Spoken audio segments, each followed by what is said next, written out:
Well, we've done it. We've reached 666 subscribers.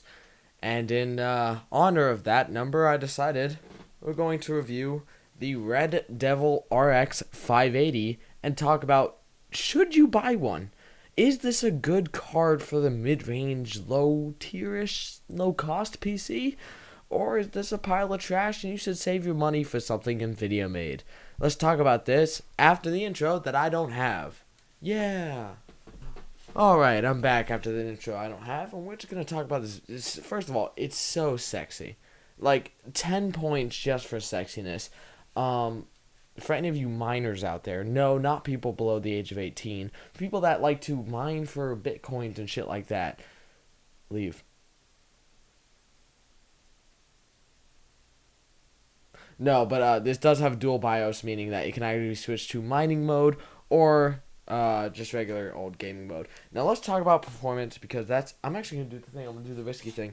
Fucking, this scares the shit out of me. I don't know how people don't get like scared when they fucking do this. They like rest it like that. Okay, so let's talk about performance.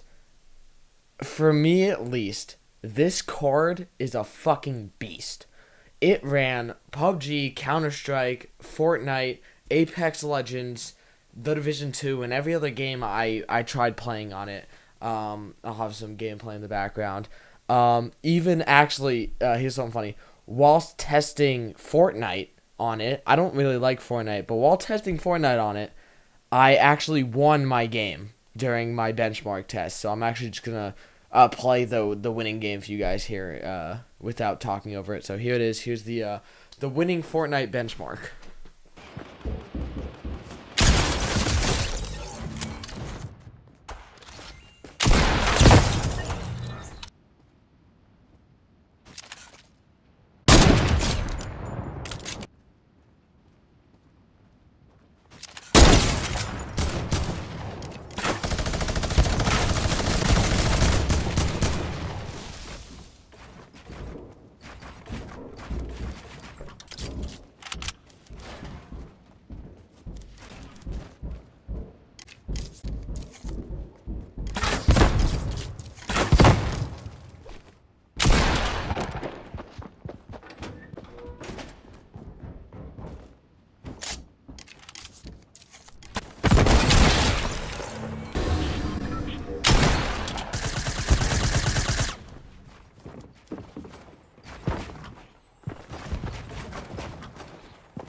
Yeah, so that happened. But basically, any game that I would play on it would just run perfectly. So it's honestly great. Let's talk about the card itself. The RX 580, just any variant, not even just the Red Devil one. I just did the Devil one because 666 subscribers. You know, I can't wait to see what we do for 669. But this card specifically, and the RX 580 in general, there's two variants. There's 4 gigabytes of VRAM, GDDR5, or 8 gigabytes of VRAM, also DDR5. Never buy if you're gonna buy a card, it's like buying the GTX 1060 3 gigabyte. Don't fucking do it. Always buy the higher VRAM, because there shouldn't be variants anyway. But you get this is the 8 gigabyte variant, and that's what you should be getting. With 8 gigs of VRAM, this card crushes.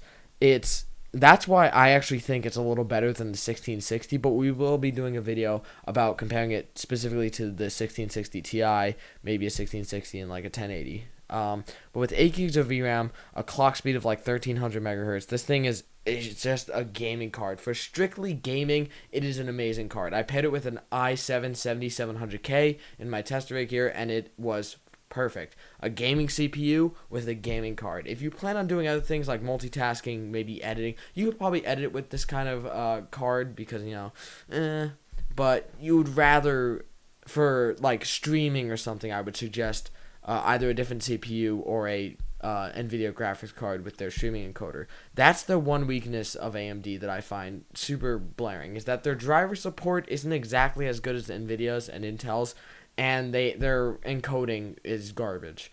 Their encoding software is nothing like NVENC, NVENC as people call it, as I call it, on NVIDIA graphics cards. Fucking get out of there. I threw a fucking water cooling bracket and it hit something. So that's basically it for this card. I like to make it like nice short. We're just gonna have gameplay in the background here. Is it a good card? Should you buy this card? Answer the question one is yes, it's a great card. It's an awesome card. For what it is, it runs games and it's great for just gaming. It's a perfect card, and it's beautiful too, and it's got great cooling. This thing doesn't even... This card didn't even spin up while playing Counter-Strike. Destroyed the game easily. Should you buy it, is the real question. Should you, if you're buying a graphics card right now, you have about $200, because that's about the price. This was like, depending on where you buy it, like $189, $179-ish for this. But if you have about $200, should you buy an RX 580 for gaming? No, you should not. I would not suggest at the current time buying an RX 580. Because the RX 590 came out, and it's just about the same price, but a little better. It's got a little higher clock speed, it's pre-overclocked, and you still have some room for overclocking. Same VRAM, but it's just a better card for almost the same exact price, maybe $20 more. So I would suggest getting an RX 590, unlike I did, because I didn't even realize it was this, like, literally the same exact price at some places, especially a place like Micro Center. If you have one of those near you, if you're that lucky like I am to have a Micro Center, you should get a 590. And that's basically it for this card. It's a beautiful card. It runs games. I can't really think of much else to say except for that, go buy a 590 if you're looking to buy a graphics card just for gaming. I had to emphasize the just for gaming part because it's not a streaming graphics card like a 1080 would be, that has the good streaming encoder from NVIDIA. It's really just like, I want a game and that's about it. Yes, you can probably run 1080p, 160 hertz. That's actually what I was running, was 1080p 160 hertz on all my games. Then they ran above 100 FPS, all of them, including PUBG, which is insane. And also, you could run 1440p above 60 FPS, most likely. This is a great card. 4K is definitely a struggle, but we'll get there eventually. And finally, one question that people are going to ask, if anyone asks questions at all, is why isn't Apex Legends in the test? I've benchmarked Apex Legends on the channel before. I've just done it. It works fine. I didn't feel like launching Apex Legends again, to be honest, because I don't put in benchmarks unless I get a kill. So I have to sit there. I went through, it only took me 2 Fortnite games, and then I won right away. Apex Legends, for some reason, I just don't get guns. So I just never get kills. But that's besides the point. I digress, etc., etc.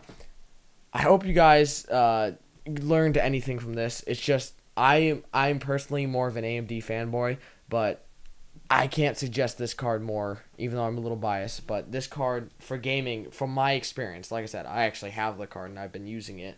I'm not just reading statistics. I don't even know the statistics of the card. I just know it's super good, and you should definitely pick one up. Not this, but an RX 590, if that's within your budget right now. Or if you like NVIDIA, a 1660 is still a valid choice, but you will be losing 2 gigabytes of VRAM, which will suffer in Apex Legends, which is a nice and hungry game for your VRAM. It will eat it for breakfast.